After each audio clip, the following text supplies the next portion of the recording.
अस्सलाम वालेकुम।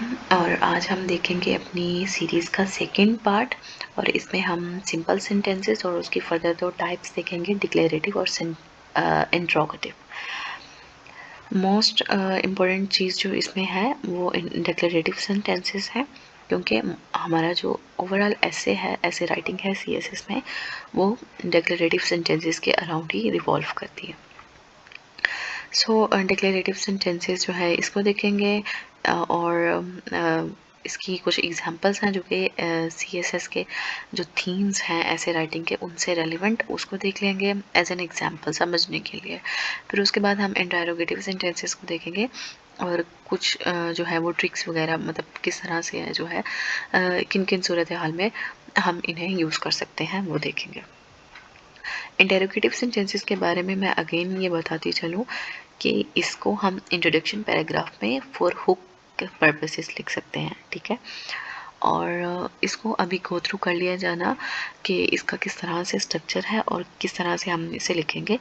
तो जस्ट वीडियो में हम ये देखेंगे और जब इंट्रोडक्शन वाली वीडियो होगी तो उसमें प्रॉपर किस तरह से एक हुक बनाई जाती है क्वेश्चन से रेलिवेंट, या क्वेश्चन पूछ के किस तरह से अटेंशन ग्रैबर जो है वो पैराग्राफ में लिखा जाता है, तो उसमें हम दोबारा से देखेंगे और किस तरह से उसको ओवरऑल टॉपिक के साथ कनेक्ट किया जाता है। तो वो एक पैराग्राफ की इंट्रोडक्शन के पैराग्राफ की बात है, लेकिन यहाँ पे बेसिक स्ट्रक्चर जो है वो इंटरोगेटिव सेंटेंसेस का देखेंगे। सबसे पहले जो है डिक्लेरेटिव सेंटेंसेस, जो ओवरऑल जो सीएसएस ऐसे राइटिंग है उसका 90% जो है वो हमारे पास डिक्लेरेटिव सेंटेंसेस है। क्यों? क्योंकि हमने ऐसे राइटिंग में इंफॉर्मेशन देनी होती है और चीज़ों को एक्सप्लेन करना होता है, क्योंकि मोस्ट ऑफ द टाइम हम जो है वो डिस्क्रिप्टिव ऐसे चूज़ करते हैं। और ये हमने अपने पास्ट में भी देखा होगा, जितने भी टॉपर्स हैं उनके अराउंड 40 मार्क्स ही होते हैं। सो अगर आपने किसी टीचर से पूछा हो या कोई भी, तो मतलब सीएसएस की गेम में ऐसे राइटिंग को जस्ट पास होने के लिए किया जाता है, इसमें नंबर नहीं लिए जाते। नंबर लेने के लिए बाकी सब्जेक्ट को रख लिया जाता है। सो उस कॉन्सेप्ट को रखते हुए मोस्ट ऑफ द जो कैंडिडेट्स होते हैं वो डिस्क्रिप्टिव ऐसे राइटिंग करते हैं।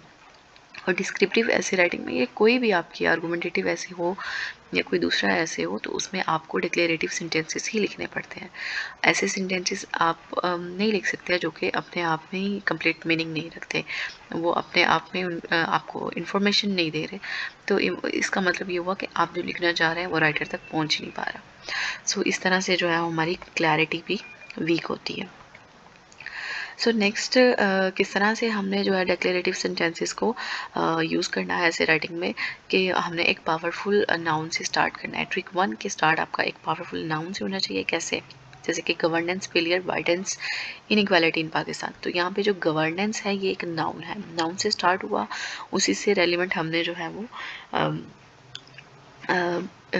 एक वर्ब लिखा जो कि हमारे पास सब्जेक्ट वर्ब एग्रीमेंट है, जो कि इस सीरीज़ का पार्ट नहीं होगा, वो बहुत ही ज़्यादा बेसिक है।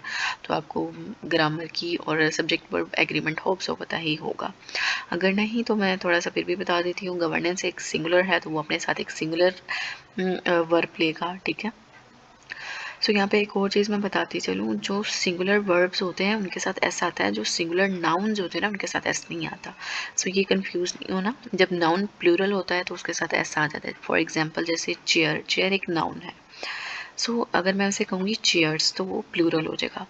लेकिन अगर मैं कहती हूँ वाइडन, तो वाइडन एक वर्ब है जो कि प्लूरल के लिए यूज़ होगा। लेकिन अगर मैं कहती हूँ वाइडन्स तो वो सिंगुलर के लिए यूज़ होने वाला वर्ब होगा।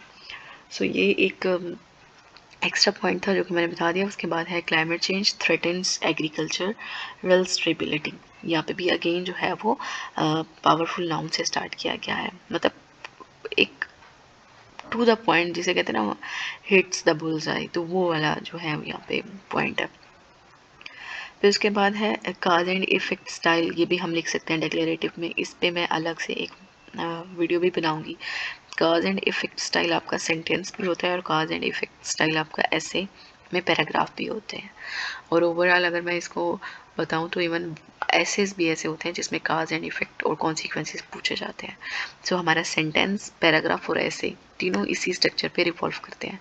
और ये मोस्ट, अगर बेसिक में जाएं तो ये डिक्लेरेटिव सेंटेंसेस का पार्ट होते हैं। अलग से इस पे वीडियो बनेगी सेंटेंसेस में भी, किस तरह काज इफेक्ट वाले सेंटेंसेस होते हैं, और किस तरह पैराग्राफ में जब हम जाएंगे तो वहाँ देखेंगे, और ऐसे राइटिंग में तो डेफिनेटली जब रिक्वायरमेंट होगी तो हमें उसके अकॉर्डिंग लिखना ही पड़ेगा।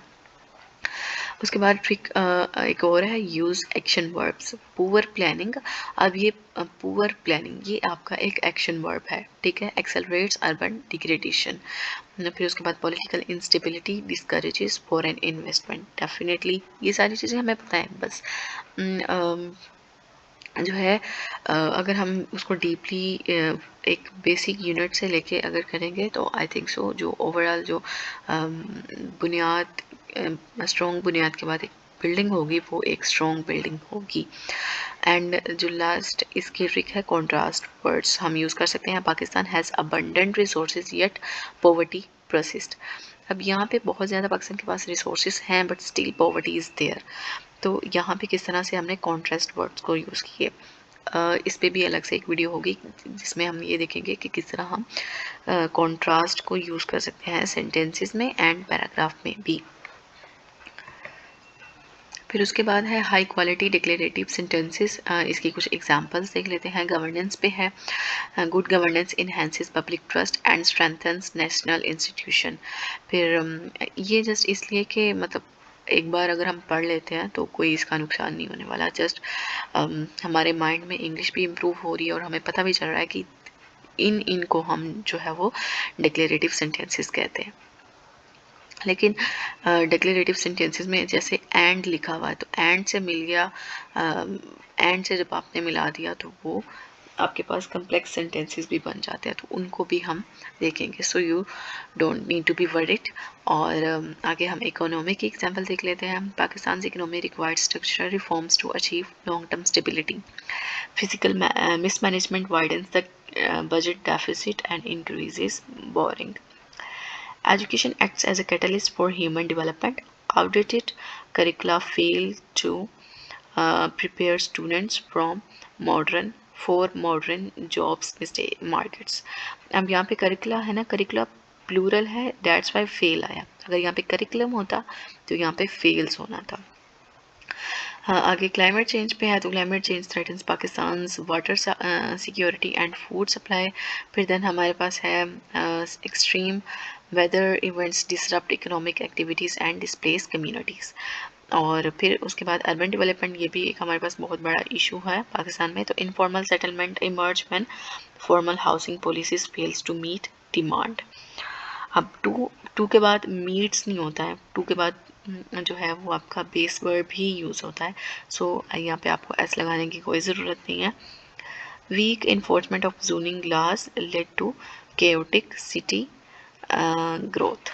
सो ये थोड़ी बहुत एग्जांपल थी जो कि एसेज वगैरह में जो है हम लिख सकते हैं। फिर उसके बाद है जी इंट्रोगेटिव सेंटेंसेस। तो जो इंट्रोगेटिव सेंटेंसेस हैं वो बहुत कम यूज़ होते हैं, बहुत ज़्यादा कम यूज़ होते हैं, लेकिन फिर भी हम देख लेते हैं। मैं जो अपनी ऐसे राइटिंग में टेक्निक करती हूँ पैराग्राफ राइटिंग में और उसमें इंट्रोडक्शन जो मैं लिखती हूँ तो मैं जो है वो इंट्रोगेटिव सेंटेंसेस वाली हुक देती हूँ, बिकॉज मुझे लगता है कि ये बनाना इजी होता है। ये मतलब जिस तरह किसी से एक सवाल पूछ लेना और सवाल पूछने पे जिस तरह से कोई इंसान कॉन्शियस होता है ना, तो उसी तरह से ये एक अटेंशन ग्रैबर होता है और इसको बनाना भी आसान होता है। सो इसलिए हम इसका थोड़ा सा स्ट्रक्चर देख लेते हैं। Begin a paragraph with a thought provoking question. इसमें जो है हमने अगर स्टार्ट करना है पैराग्राफ का, जैसे मैंने बोला कि इंट्रोडक्शन में हम पूछ सकते हैं why does Pakistan continue to face governance policy despite repeated reforms. तो बाद में हम इसका एग्जैक्ट आगे आंसर कर देंगे और इसका आंसर वही होगा जो हमारा ऐसे का जो हमारी ऐसे की स्टेटमेंट होगी, ठीक है। Ask a question that guides the essay, what prevents Pakistan from achieving sustainable economic growth. So इस तरह के जो है ये वाला जो है इसमें इसको हम जो है अगर ज़्यादा प्रोफेशनली यूज़ करने की कोशिश करें तो कंक्लूजन में भी ऐड कर सकते हैं इस तरह के क्वेश्चन को। और फिर अगर हम क्वेश्चन को यूज़ करें इंट्रोड्यूस कराने के लिए कोई भी की आर्गूमेंट्स को, जैसे कि how can urban planning be improve to manage mushrooming cities effectively. तो इस तरह से जो है वो इंटेरोगेटिव सेंटेंसेस को यूज़ किया जा सकता है। आपको हर पैराग्राफ में इसको यूज़ करने की ज़रूरत नहीं है, ये एक बैड इंप्रेशन होगा। अदरवाइज़ इंट्रोडक्शन पैराग्राफ में ये सबसे बेस्ट अप्रोच होगी अटेंशन ग्रैबर लिखने की, रादर देन कि आप पूरी की पूरी वो नरेशन बांधो कि मैं जा रहा था और वहाँ पे इस तरह हुआ, वो इस तरह हुआ, और उसका कनेक्शन आप बहुत मुश्किल हो जाता है नैरेटिव्स बनाना, और बहुत मुश्किल हो जाता है आपको फैक्ट एंड फिगर याद करना। मेरा तो यही मसला था। और बहुत मुश्किल हो जाता है अगर आप जो है वो